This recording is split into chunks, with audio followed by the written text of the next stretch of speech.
Hi hello welcome back to our channel.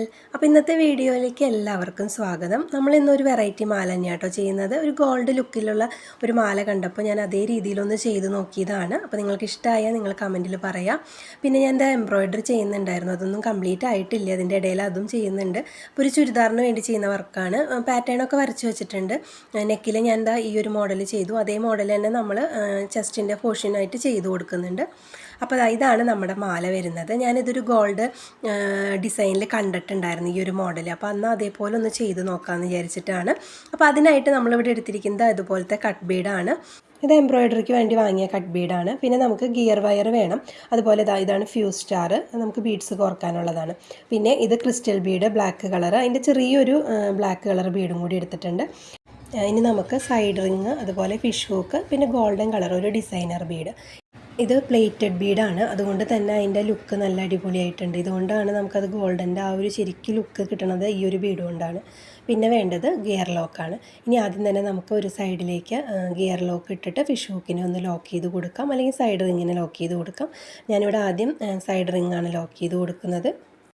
അപ്പോൾ ആദ്യം തന്നെ നമ്മൾ ഗിയർ ലോക്ക് ഇടുക, അത് കഴിഞ്ഞ് സൈഡ് റിങ് ഇടുക. പിന്നെ സൈഡ് റിങ്ങിനെ മാറ്റി നിർത്തി ഗിയർ ലോക്കിലൂടെ മാത്രം ആ ത്രെഡിനെ ഒരു സൈഡ് നമ്മളിതുപോലെ വലിച്ചെടുക്കുക. എന്നിട്ട് നമുക്ക് ഗിയർ ലോക്ക് ഒന്ന് ലോക്ക് ചെയ്ത് കൊടുക്കാം. അപ്പോൾ ഇതൊക്കെ ഞാൻ ഒരുപാട് തവണ നിങ്ങൾക്ക് കാണിച്ച് തന്നിട്ടുണ്ട്, അതുകൊണ്ടാണ് അത് ഡീറ്റെയിൽ ആയിട്ട് അങ്ങനെ കാണിക്കാത്തത്. ഇന്ന് നമുക്ക് ആദ്യം തന്നെ കുറച്ച് നമ്മുടെ കട്ട് ബീഡ് ഒന്ന് കോർത്ത് കൊടുക്കാം. നമ്മുടെ കഴുത്തിൻ്റെ ബാക്കിലേക്ക് പോകുന്ന പോർഷനിൽ കട്ട് ബീഡ് മാത്രം മതി. അപ്പോൾ അതുകൊണ്ട് അത് കുറച്ച് എത്ര എണ്ണം വേണമെന്നുള്ളത് നമ്മുടെ നെക്കിന് എത്ര ലെങ്ത്ത് നമുക്ക് മാലയ്ക്ക് വേണം എന്ന് നോക്കിയിട്ട് നിങ്ങൾ ചെയ്ത് കൊടുക്കുക. അതിൻ്റെ എണ്ണം ഒന്നും ഞാൻ പറയുന്നില്ല. ഞാനിവിടെ ഒരു 9 എണ്ണമാണ് ചെയ്തെടുത്തിരിക്കുന്നത്. ഞാൻ മോളുടെ സൈസിനാണ് കേട്ടോ ചെയ്യുന്നത്, കുട്ടികളുടെ സൈസിലാണ് ചെയ്യുന്നത്. അപ്പോൾ ഈ ഒരു കട്ട് ബീഡ് കോർത്ത് കഴിഞ്ഞിട്ട് പിന്നെ നമ്മൾ ആ ചെറിയ ബ്ലാക്ക് ബീഡും കട്ട് ബീഡും കൂടി ഒന്ന് മിക്സ് ചെയ്തിട്ട് കുറച്ച് ഒന്ന് കോർക്കുന്നുണ്ട് കേട്ടോ. അതിന് ശേഷമാണ് നമ്മൾ ആ സെൻറ്ററിലുള്ള ആ ഗോൾഡൻ ബീഡും ആ ഒരു പാറ്റേൺ ചെയ്തെടുക്കുന്നത്. അപ്പോൾ കട്ട് ബീഡ് കോർത്ത് കഴിഞ്ഞിട്ട് പിന്നെ നമ്മൾ ചെയ്യുന്നത് ഇതുപോലെയാണ്. ഒരു കട്ട് ബീഡ്, ഒരു ബ്ലാക്ക് ബീഡ്, വീണ്ടും ഒരു കട്ട് ബീഡ്, അങ്ങനെ മിക്സ് ചെയ്തിട്ട് കുറച്ചൊരു നമ്മളിതുപോലെ ഒന്ന് കോർത്ത് കൊടുക്കുന്നുണ്ട്.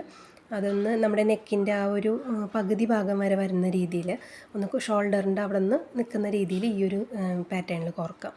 ഇനി നമ്മുടെ സെൻറ്ററിൽ വരുന്ന ആ ഒരു പാറ്റേണാണ് നമ്മളിവിടെ ചെയ്തെടുക്കുന്നത്. അതിനായിട്ട് ഫ്യൂസ് സ്റ്റാറിലേക്ക് നമ്മുടെ വലിയ ക്രിസ്റ്റൽ ബീഡ് കോർത്തിട്ട് ഇതുപോലെ ഒന്ന് പ്ലെയർ കൊണ്ട് പിടിക്കുക. അതിന് ശേഷം അതിലേക്ക് തന്നെ ഒന്ന് ചുറ്റി കൊടുക്കുക. ഇത് നമ്മൾ ഗുങ്കുരു ഉണ്ടാക്കിയെടുക്കുന്നതാണ്, നമുക്ക് തന്നെ ചെയ്തെടുക്കാവുന്നതേ ഉള്ളൂ. അപ്പോൾ നമ്മൾ ആ വലിയ ക്രിസ്റ്റൽ ബീഡിലാണ് കേട്ടോ ഗുങ്കുരൂസ് ചെയ്തെടുക്കുന്നത്. ഇനി എന്താ ചെയ്യുന്നതെന്ന് വെച്ചാൽ ഐപ്പിൻ എടുത്തിട്ട് നമ്മൾ ഗുങ്കുരൂസ് അതിലേക്ക് കോർത്ത് കൊടുക്കണം. അപ്പോൾ അതിനെ നമ്മളിത് ഐപ്പിന്നെ എടുക്കുക, അതിൻ്റെ ആ ഒരു ഹുക്ക് ഭാഗം ജസ്റ്റ് ഒന്ന് അകത്തിയതിന് ശേഷം നമ്മളൊരു 3 കുങ്കുരു ബീഡ് ഇട്ടിട്ട് അതിനൊന്ന് പ്രസ്സാക്കി കൊടുക്കുക. അപ്പോൾ അതിന് ശേഷം നമ്മുടെ ഐപ്പിന്നിലേക്ക് നമ്മൾ എടുത്ത് വെച്ചിരിക്കുന്ന ആ ഗോൾഡൻ കളർ ബീഡ് ഇട്ട് കൊടുക്കുക. ഇത് നമ്മൾ മാലയിലേക്ക് കോർത്തിട്ട് കൊടുക്കുകയാണ് ചെയ്യുന്നത്. അപ്പോൾ അത് 3 എണ്ണം ഇട്ടിട്ടുണ്ട്. ഇനി നമുക്കത് നന്നായിട്ടൊന്ന് പ്രസ് ചെയ്ത് കൊടുക്കാം. അപ്പോൾ നമ്മൾ പ്രസ് ചെയ്യുമ്പോൾ ശ്രദ്ധിക്കുക, നല്ല രീതിയിൽ പ്രസ്സാക്കണം, അല്ലെങ്കിൽ ഊരിപ്പോവും. ഇനി നമ്മുടെ ഐപ്പിന്ന് ഇതുപോലെ ഒന്ന് കട്ട് ചെയ്ത് മാറ്റുക. ചെറുതായിട്ട് നിൽക്കാവൂ കമ്പി, നമുക്ക് വളച്ചെടുക്കാൻ ചെറിയൊരു ഹൂക്ക് മതി. കാരണം നമ്മുടെ മാലയിലേക്ക് കോർത്ത് കൊടുക്കുമ്പോൾ വലിയ ഹൂക്കാണെങ്കിൽ അവിടെ വല്ലാതെ ഗ്യാപ്പ് വരും. അപ്പോൾ അതുകൊണ്ട് അതുപോലെ ചെറിയൊരു ഹോള് മാത്രമേ നമുക്ക് അവിടെ ആവശ്യമുള്ളൂ. അപ്പോൾ അതിനനുസരിച്ച് അതിൻ്റെ കമ്പി കട്ട് ചെയ്ത് മാറ്റുക. എന്നിട്ട് നന്നായിട്ടൊന്ന് പ്രസ് ചെയ്ത് കൊടുക്കുക. അപ്പോൾ ഗിയർ വയർ കിടക്കാനുള്ള ഒരു ഗ്യാപ്പേ നമുക്കിവിടെ ആവശ്യമുള്ളൂ. അപ്പോൾ അതുപോലെ ചെറുതായിട്ടൊന്ന് നമ്മൾ എടുത്താൽ മതി കേട്ടോ. ഇനി കോർത്ത് കൊടുക്കുക. അപ്പോൾ നമ്മൾ ബ്ലാക്ക് ചെറിയ ബീഡ് വെച്ചിട്ടാണ് നിർത്തിയിരിക്കുന്നത്. അതുകൊണ്ട് നമുക്ക് ഇവിടെ നമ്മളിപ്പോൾ ചെയ്ത് വെച്ചിരിക്കുന്ന ആ ഒരു ഗുങ്കുരി ഇട്ട് കൊടുക്കാം. ഇതുപോലെ ജസ്റ്റ് ഒന്ന് കോർത്ത് കൊടുക്കുക. അപ്പോൾ ഇങ്ങനെ കണ്ടോ, ഇതിങ്ങനെ ഹാങ് ചെയ്ത് കിടക്കും. കണ്ടോ, നല്ല ഭംഗിയുണ്ട് ആ ഗോൾഡും ബ്ലാക്കും കൂടി വന്നപ്പോൾ. ഇനി നമുക്ക് വീണ്ടും ചെറിയൊരു ബീഡ് കോർക്കണം, നമ്മുടെ ബ്ലാക്ക് ബീഡ് കോർക്കണം. അതിനുശേഷം നമ്മൾ കട്ട് ബീഡ് കോർക്കുകയാണ് ചെയ്യുന്നത്. അതിനുശേഷം വീണ്ടും നമ്മളൊരു ബ്ലാക്ക് ബീഡ് കോർത്തിട്ടാണ് നമ്മൾ അടുത്ത ഗുങ്കുരു ഇട്ട് കൊടുക്കുന്നത്. കണ്ടോ, കട്ട് ബീഡ് കോർക്കുക, അതിനുശേഷം ചെറിയ ബ്ലാക്ക് ബീഡ് കോർക്കുക. അതിനുശേഷം നമ്മൾ ചെയ്ത് വെച്ചിരിക്കുന്ന ഗുങ്കുരു ബീഡിൻ്റെ ആ ഒരു ബീഡും കൂടി ഇതുപോലെ ഒന്ന് കോർത്ത് കൊടുക്കുക. അങ്ങനെ ഒരു 6 എണ്ണം ഞാൻ ചെയ്തെടുക്കുന്നുണ്ട് സെൻറ്ററിൽ വരുന്ന രീതിയിൽ. അപ്പോൾ നിങ്ങൾക്ക് വേണമെങ്കിൽ കൂടുതൽ എണ്ണം ചെയ്തിട്ട് അങ്ങനെ കോർക്കാം കേട്ടോ. ചെറിയ കുട്ടികൾക്കൊക്കെ ആകുമ്പോൾ നമുക്ക് ഈ ഒരു 6 എണ്ണത്തിൻ്റെ ആവശ്യം വരുന്നുള്ളൂ. അപ്പോൾ കുട്ടികളുടെ കഴുത്തിലേക്ക് നമ്മൾ 6 എണ്ണം തന്നെ മതിയാവും. അത് കറക്റ്റ് ആ നെക്ക് കവർ ചെയ്ത് നിൽക്കുന്നുണ്ട്. അപ്പോൾ ഇനി നമുക്ക് ഈ ഒരു രീതിയിൽ ഈ 6 എണ്ണം ഫുള്ളായിട്ട് കോർത്തെടുക്കാം. അപ്പോൾ ഇന്നത്തെ എൻ്റെ വീഡിയോ നിങ്ങൾക്ക് എല്ലാവർക്കും ഇഷ്ടമായി എന്നുണ്ടെങ്കിൽ എല്ലാവരും ലൈക്ക് ചെയ്യാനും കമൻറ്റ് ചെയ്യാനും, സബ്സ്ക്രൈബ് ചെയ്യാതെ കാണുന്നവരൊക്കെ ഒന്ന് സബ്സ്ക്രൈബ് ചെയ്യാനും, നിങ്ങളുടെ ഫ്രണ്ട്സിനൊക്കെ ഒന്ന് വീഡിയോ ഷെയർ ചെയ്ത് കൊടുക്കാനും മറക്കരുത്. അപ്പോൾ ഇന്നത്തെ ഈ ഒരു മാല നമുക്ക് വിഷു സ്പെഷ്യൽ കാറ്റഗറിയിലേക്ക് നമ്മൾ മാറ്റാം കേട്ടോ. കാരണം കരിമണിയും ഗോൾഡും കൂടി വരുന്ന ഒരു ട്രഡീഷണൽ ലുക്കാണല്ലോ. അപ്പോൾ അതുകൊണ്ട് നിങ്ങളിത് വിഷു സ്പെഷ്യലായിട്ടൊക്കെ ഒന്ന് ചെയ്ത് നോക്കിക്കോളൂ. അപ്പോൾ എല്ലാവരും ഒന്ന് ട്രൈ ചെയ്ത് നോക്കുക. ഇതിൽ ഈ ഒരു ഗോൾഡൻ ബീഡ് തന്നെ എടുക്കാൻ ശ്രദ്ധിക്കുക. നമ്മൾ നല്ല ക്വാളിറ്റിയുള്ള ബീഡ് തന്നെ എടുക്കുക, എങ്കിലാണ് ആ മാലയ്ക്ക് നല്ലൊരു ലുക്ക് വരുള്ളൂ. അപ്പോൾ കരിമണിയുടെ തന്നെ ഞാൻ പല വെറൈറ്റി മോഡൽസ് ചെയ്തിട്ടുണ്ട്. മാല തന്നെയല്ല, ബ്രേസ്ലെറ്റ്, കമ്മലൊക്കെ ചെയ്തിട്ടുണ്ട്. അപ്പോൾ കാണാത്തവരുണ്ടെങ്കിൽ ചാനലിലൊന്ന് കയറി നോക്കൂ. അപ്പോൾ നിങ്ങൾക്ക് പറ്റുന്ന മോഡൽസൊക്കെയാണ്, എളുപ്പം ചെയ്യാൻ പറ്റുന്ന മോഡൽസ്, അതുപോലെ വെറൈറ്റി മോഡൽസൊക്കെയാണ് ചെയ്തിരിക്കുന്നത്.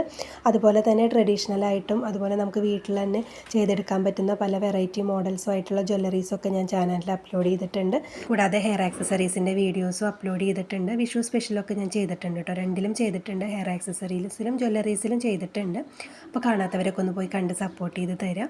അപ്പോൾ അതേ നമ്മൾ 4 എണ്ണം കോർത്ത് കഴിഞ്ഞു. ഇനി നമുക്കിതിൽ 6 എണ്ണമാണ് ഞാൻ പറഞ്ഞിരുന്നല്ലോ. അപ്പോൾ അത് രണ്ടും കൂടി കോർത്തിട്ട് നമുക്ക് എങ്ങനെയാണ് ഇത് ഫൈനലായിട്ട് വരുന്നതെന്നൊന്ന് നോക്കാം. അപ്പോൾ അത് 6 എണ്ണം നമ്മൾ കോർത്ത് കഴിഞ്ഞു. അപ്പോൾ സെൻറ്ററിൽ നമുക്ക് ഇങ്ങനെയാണ് വരിക. ഇനി നമുക്ക് ബാലൻസ് ഉള്ള ഭാഗം നമ്മൾ ആദ്യം ചെയ്ത അതേ രീതിയിൽ തന്നെ ചെയ്ത് കൊടുക്കണം.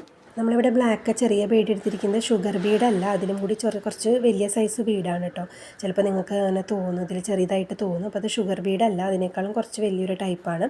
ഷുഗർ ബീഡ് എടുത്താൽ നമ്മൾ ഇതിൻ്റെ ഇടയിലിട്ട ഒട്ടും കാണില്ല, പ്രൊജക്റ്റ് ചെയ്ത് കാണില്ല. അപ്പോൾ ഷുഗർ ബീഡ് എടുക്കരുത്. അപ്പോൾ ഈ ഒരു മോഡൽ ചെയ്യാൻ നല്ല എളുപ്പമാണ്. അപ്പോൾ എല്ലാവരും ചെയ്ത് നോക്കുക. നല്ല ബീഡുകളും അതുപോലെ കട്ട് ബീഡൊക്കെ നമുക്ക് 10-15 രൂപയ്ക്കൊക്കെ ഒരു പാക്കറ്റ് കിട്ടും. ഇതിൻ്റെ ഒരു 1/4 ഭാഗം പോലും ഞാൻ എടുത്തിട്ടില്ല. അപ്പോൾ നമുക്ക് എത്ര ചിലവ് കുറഞ്ഞ രീതിയിൽ ഈ ഒരു മാലയൊക്കെ നമ്മൾ വാങ്ങിക്കണമെങ്കിൽ രൂപ എത്രയാണല്ലേ. അപ്പോൾ ഞാൻ കണ്ടത് ഗോൾഡിൻ്റെ ഒരു പാറ്റേൺ ആണെങ്കിൽ പോലും ചിലപ്പോൾ ഇത് നമുക്ക് ഗോൾഡ് കവറിങ്ങിലൊക്കെ കിട്ടിയിരിക്കും ഈ ഒരു മോഡൽ. ഞാൻ കണ്ടിട്ടില്ല, പക്ഷെ കിട്ടിയിരിക്കും. പക്ഷെ അതിനൊക്കെ റേറ്റ് നല്ല റേറ്റ് തന്നെ വരും. ഒരു 700-750 ആ റേഞ്ചിലൊക്കെ വരും. പക്ഷെ നമ്മളിത് വീട്ടിൽ ചെയ്തെടുക്കുമ്പോൾ നമുക്ക് ഒരു 100 രൂപ പോലും വരുന്നില്ല. അപ്പോൾ എത്ര ലാഭത്തിന് നമുക്ക് നല്ല അടിപൊളി മാലകൾ ചെയ്യാമല്ലേ വീടുകളിൽ ഇരുന്നു കൊണ്ട് തന്നെ. അപ്പോൾ നമ്മുടെ ബീഡ്സൊക്കെ കോർത്ത് കഴിഞ്ഞു. ഇനി നമുക്ക് ഫിഷ് ഹൂക്ക് ഒന്ന് കണക്ട് ചെയ്ത് കൊടുക്കണം. അപ്പോൾ അതിന് ഞാൻ ഗിയർ ലോക്കും ഫിഷ് ഹൂക്കുമാണ് ഇട്ട് കൊടുക്കുന്നത്. നമ്മൾ ആദ്യം സൈഡ് റിങ് കണക്ട് ചെയ്ത പോലെ തന്നെ ഗിയർ ലോക്ക് ഇടുക, അതിനുശേഷം ഫിഷ് ഹൂക്ക് ഇടുക. പിന്നെ നമ്മൾ ആ ഒരു ഫിഷ് ഹൂക്കിനെ മാറ്റി നിർത്തി ഗിയർ ലോക്കിലൂടെ ആ ത്രെഡിനെ പുറത്തേക്ക് വലിച്ചെടുക്കുക. ഇങ്ങനെ പുറത്തേക്ക് വലിച്ചെടുക്കുന്ന ടൈമിൽ നമുക്ക് ഒരു കട്ട് ബീഡിൻ്റെ ഉള്ളിലൂടെയും കൂടി ത്രെഡിനെ ഇട്ടിട്ട് നമുക്ക് വലിച്ചു കൊടുക്കാൻ വേണമെങ്കിൽ അങ്ങനെയും ചെയ്യാം കേട്ടോ. എന്നിട്ട് കട്ട് ചെയ്ത് കളഞ്ഞാൽ മതി. ഞാനിവിടെ അങ്ങനെ ചെയ്യുന്നില്ല. ഗിയർ ലോക്ക് കട്ട് ബീഡിൻ്റെ അടുത്ത് കൊണ്ടുവന്ന് നന്നായിട്ട് വെച്ചിട്ട് വേണം നമ്മൾ വലിച്ചു കൊടുക്കാനായിട്ട് ത്രെഡ്, അല്ലെങ്കിൽ ഗ്യാപ്പ് വരും ബീഡ്സിൻ്റെ ഇടയിൽ, ബീഡ്സ് ലൂസായി പോകും. അപ്പോൾ അതുകൊണ്ട് നമ്മളത് പ്രത്യേകം ശ്രദ്ധിക്കണം. വലിച്ചു കൊടുക്കുമ്പോൾ കട്ട് ബീഡിൻ്റെ അടുത്ത് വേണം നമ്മുടെ ഗിയർ ലോക്ക് ഇരിക്കാൻ. ഇതുപോലെ എന്നിട്ട് വലിച്ചു കൊടുക്കുക. ഒരുപാട് ടൈറ്റ് ആക്കണ്ട. ടൈറ്റാക്കി കഴിഞ്ഞാൽ പിന്നെ ബീഡ്സ് ഇങ്ങനെ ഒരു ഫ്ലെക്സിബിളായിട്ട് കിടക്കില്ല. അപ്പോൾ അതുകൊണ്ട് ചെറിയൊരു ലൂസ് കിടക്കണം. എന്ന് വെച്ച് ബീഡ്സുകളുടെ ഇടയിൽ ഗ്യാപ്പും വരാൻ പാടില്ല. നമ്മളത് ശ്രദ്ധിച്ചിട്ട് വേണം ചെയ്യാനായിട്ട്. ഇനി ഗിയർ ലോക്ക് ചെയ്തിട്ട് ത്രെഡിനെ കട്ട് ചെയ്ത് കളയാം. ഞാൻ ആദ്യം കുറച്ച് ലെങ്ത്തിൽ കട്ട് ചെയ്തു. അത് പെട്ടെന്ന് കട്ട് ചെയ്തപ്പോൾ ആ ലെങ്ത്തിൽ അങ്ങോട്ട് കട്ട് ചെയ്തതാണ്. അത്ര ലെങ്ത്തിൽ വേണ്ട കേട്ടോ, ചെറിയൊരു ലെങ്ത്ത് ഇട്ടാൽ മതി. നമ്മുടെ കട്ട് ബീഡിലേക്ക് നമുക്ക് ആ ബാലൻസ് ഒന്ന് കടത്തി കൊടുക്കണം. അതിനുള്ള ലെങ്ത്ത് ഇട്ടിട്ട് ബാക്കി കട്ട് ചെയ്ത് കളയാം. അതിന് ശേഷം നമുക്ക് ജസ്റ്റ് ഒന്ന് പകുതിക്ക് ഇതാക്കി കഴിഞ്ഞാൽ നമുക്ക് ആ ഒരു ബാലൻസ് നമ്മുടെ കട്ട് ബീഡിൻ്റെ ഉള്ളിലേക്ക് പൊക്കോളും. പിന്നെ നമ്മുടെ കഴുത്തിലൊന്നും കൊള്ളില്ല. അപ്പോൾ അത് ഇത്രയേ ഉള്ളൂ നമ്മുടെ മാല. അപ്പോൾ ത്രെഡൊന്നും പുറത്തേക്ക് നിൽക്കാത്ത രീതിയിൽ തന്നെ ചെയ്യണം, അല്ലെങ്കിൽ നമ്മുടെ കഴുത്തിൻ്റെ ബാക്കിലൊക്കെ കൊണ്ടു കഴിഞ്ഞാൽ കുട്ടികൾക്ക് വേണ്ടി ചെയ്യുമ്പോൾ പ്രത്യേകം നമ്മൾ ഇങ്ങനത്തെ കാര്യങ്ങളൊക്കെ ശ്രദ്ധിക്കണം. അപ്പോൾ നമ്മുടെ മാലയുടെ ഫൈനൽ ലുക്ക് നമുക്ക് നോക്കാം. ഇതാ കണ്ടോ, ഞാൻ പറഞ്ഞ പോലെ തന്നെ ആ ഒരു ഗോൾഡിൻ്റെ ലുക്ക് നമുക്ക് കിട്ടിയിട്ടുണ്ട്. അപ്പോൾ ഈ ഒരു മോഡൽ എല്ലാവർക്കും ഇഷ്ടമായെന്ന് വിചാരിക്കുന്നു. അപ്പോൾ ഇഷ്ടമായ എല്ലാവരും ലൈക്ക് ചെയ്യാനും കമൻറ്റ് ചെയ്യാനും മറക്കരുത്. അപ്പോൾ ഇനി ഒരു പുതിയൊരു മോഡലുമായിട്ട് നമുക്ക് അടുത്ത വീഡിയോയിൽ കാണാം. അപ്പോൾ അതുവരെ എല്ലാവർക്കും ബൈ.